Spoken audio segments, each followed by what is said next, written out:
Presidenti i Serbisë Aleksandar Vučić ka biseduar sot me të dërguarin special të Bashkimit Evropian për dialogun midis Beogradit dhe Prishtinës Peter Sorensen rreth situatës në Kosovë dhe sigurisë së popullit serb. Vučić theksoi se masat e njëanshme të Prishtinës dhe zbatimi selektiv i rregulloreve krijojnë presion dhe rrisin me tej tensione duke kërcënuar stabilitetin dhe dialogun. Ai tha se Serbia mbetet e përkushtuar ndaj dialogut me pritjen e formimit të asociacionit të komunave me shumicë serbe dhe në angazhimin më të fortë të Bashkimit Evropian në zbatimin e marrëveshjeve. Drejtori i Zyrës për Kosovë dhe Metohi Petar Petković është gjithashtu takuar me të dërguarin evropian Sorensen. Seanca e Këshillit të Sigurimit të Kombeve të Bashkuara për Kosovën po mbahet sot dhe raporti 6 mujor i UNMIK-ut po prezantohet për herë të parë nga kreu i ri i misionit Peter Due. Pritet që ai të nxjerrë në pas situatën e brisht të sigurisë dhe pasigurinë politike me një thirrje drejtuar Beogradit dhe Prishtinës për të vazhduar dialogun dhe për të zbatuar marrëveshjet e arritura. Tema e seancës është e ardhmja e mandatit të UNMIK-ut për të cilën ka pikpamje të ndryshme midis pjesëtarëve. Serbia përfaqësohet në seancën e Këshillit të Sigurimit nga ministri i punëve të jashtme Marko Đurić. Historiani Vukan Marko i shpreh që kreu i ri i UNMIK-ut Peter Due të nxjerrë në pa pasojat e ligjit për të huajtur për serbët dhe shkeljen e të drejtave të tyre në raportin e tij para Këshillit të Sigurimit të Kombeve të Bashkuara, por ai nuk pret ndryshime konkrete duke vënë në dukje se Kombet e Bashkuara pavarësisht ndikimit të tyre më të vogël mbeten garantues të së drejtës ndërkombëtare dhe legitimitetit. Analisti Artan Muhaxhiri beson se UNMIK-u nuk ka ndikim të vërtetë në politikën e Kosovës apo në bashkësinë ndërkombëtare, se pozicioni i pakicave nuk ka ndryshuar dhe se raporti do të jetë një formalitet me vlerësimin se bllokadat politike dhe problemet me institucionet konfirmojnë vazhdimisht jo stabilitet. Ish diplomati Zoran Milivojević pret në fokus në zbatimin e ligjit për të huajtur jo stabilitetin politik dhe vazhdimin e dialogut,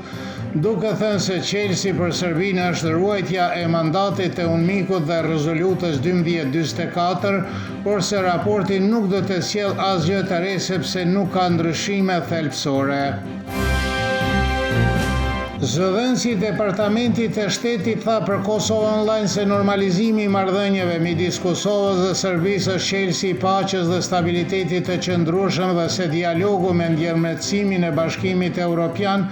është kanali kryesor për përparimin e Beogradit dhe Prishtinës. Përgjigjja pasoi pyetjes në lidhje me formimin e asociacionit të komunave serbe dhe pretendimet e ish presidencës së Kosovës,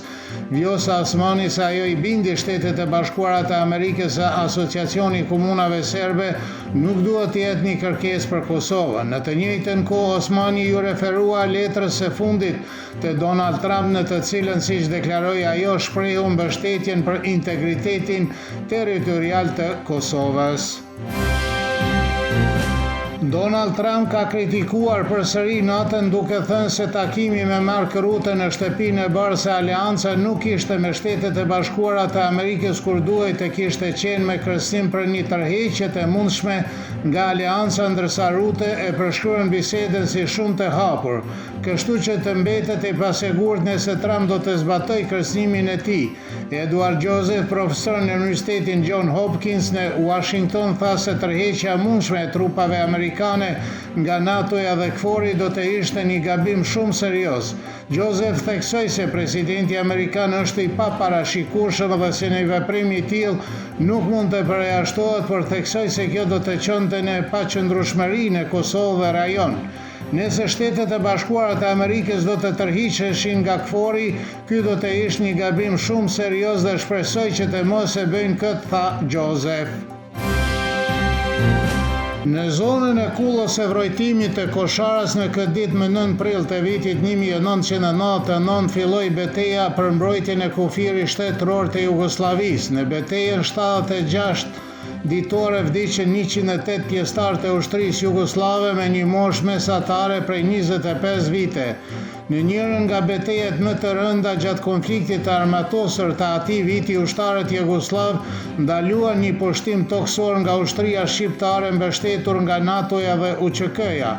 Zona kufitare në zonën e Kosharës pranë bjeshkëve të nemura ishte me rëndësi kyçe si një korridor i mundshëm për ndërhyrje toksore të UÇK-s nga territori i Shqipërisë në Kosovë.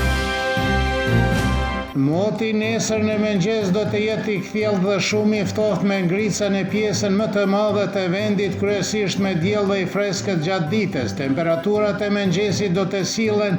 nga -3 deri në 3, kurse ato më të larta të ditës do të sillen nga 10 deri në 15 gradë Celsius.